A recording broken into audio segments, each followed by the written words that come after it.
반갑습니다. 반갑습니다. 저는 3단 정다혜입니다. 네, 저는 법마 상정동 8조 탐심을 내지 말며를 주제로 이야기해 보겠습니다.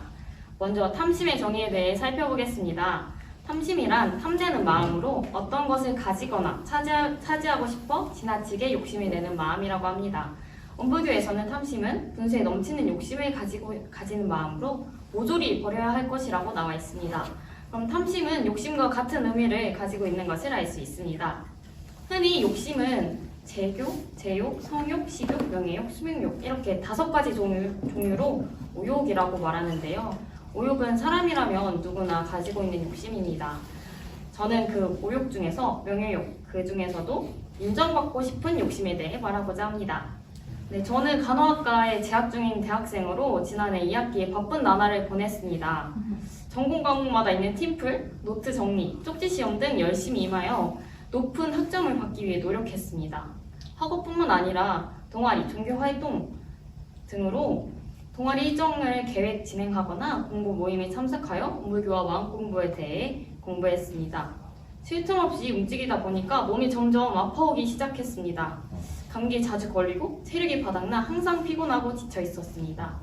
날이 갈수록 아파오는 몸을 보며 왜 이렇게 아플까 생각을 하다가 한 상황과 똑같은 원인으로 내 몸이 작용했다는 것을 알게 되었습니다. 네, 그 상황을 말씀해 드리겠습니다. 네, 저는 교당에서 이번에 훈련 결제식과 해제식의 진행을 맡게 되어서 그 식순대로 대본을 작성해 연습하기로 계획을 세웠습니다. 대본을 작성해야 되는데 너무 싫은 마음과 부담감에 그냥 누워버렸습니다. 그냥 누워서 뒹굴뒹굴 구르면서 생각을 했습니다. 꼭 해야 되는데 몸은 움직이지 않고 이렇게 머릿속에서 전쟁을 치르고 있었습니다. 1시간 반 정도 끝났는데 상당한 부담감에 어떻게 해야 될지 걱정이 되었고 우울했습니다. 내가 작성하는 멘트를 해도 될까? 정해진 멘트대로 해야 되는 거 아닌가? 어떤 의미를 전달할까 고민했습니다. 그러다가 사람들에게 인정받고 싶은 마음이 있고 실수하는 것에 대한 두려움이 있다는 것을 알게 되었습니다. 몸이 아프고 이 상황에서 부담감을 가지고 걱정한 이유는 모든 일을 잘해야 된다는 분별을 가지고 있었습니다. 이 분별이 주착이 되어 마음을 챙기거나 살피지 않고 계속해서 움직였습니다. 그러다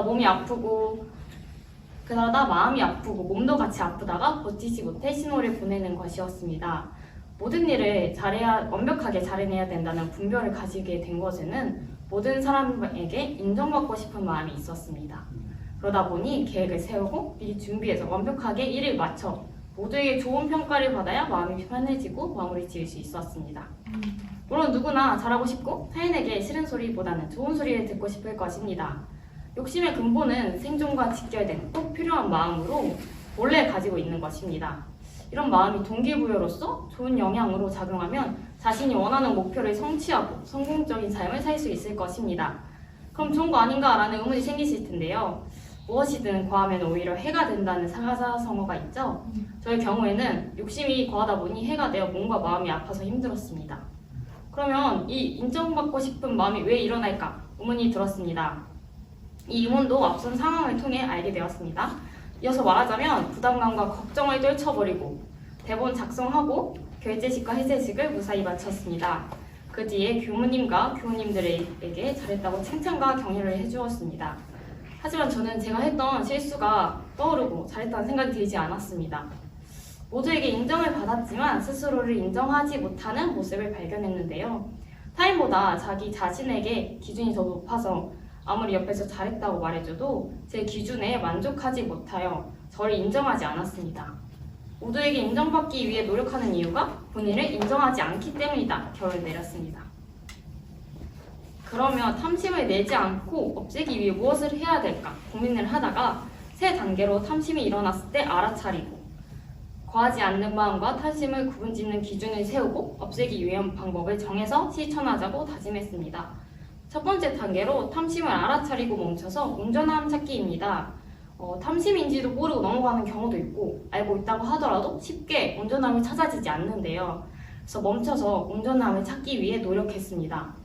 멈춰도 쉽게 없어지지 않는 경우도 있어서 멈추는 것을 반복해 마음을 고요하고 뚜렷한 상태로 만들었습니다. 두 번째로 탐심의 기준을 세워서 대조해 보았습니다. 탐심의 기준으로 몸과 마음이 아픈가를 먼저 정해봤습니다. 저를 살피지 않고 생활하다 보니 아픈 것도 모르는 경우가 많았고 또 일이 잘 되었지만 아파서 잘하고도 기분이 좋지 않았습니다. 상태를 잘 살펴서 탐심인지 아닌지 정해보았습니다. 네, 그리고 다음으로 주변 사람들에게 피해를 끼치는지입니다. 건강하고 일이 잘 되지만 주변 사람들에게 피해를 끼치면 잘했다고도 할 수 없는 상황입니다. 네, 그래서 기준을 통해 옳고 그른지, 이로운지 해로운지를 판단했습니다. 네, 세 번째 단계입니다. 나 자신을 사랑해주고 인정해주자고 정했습니다.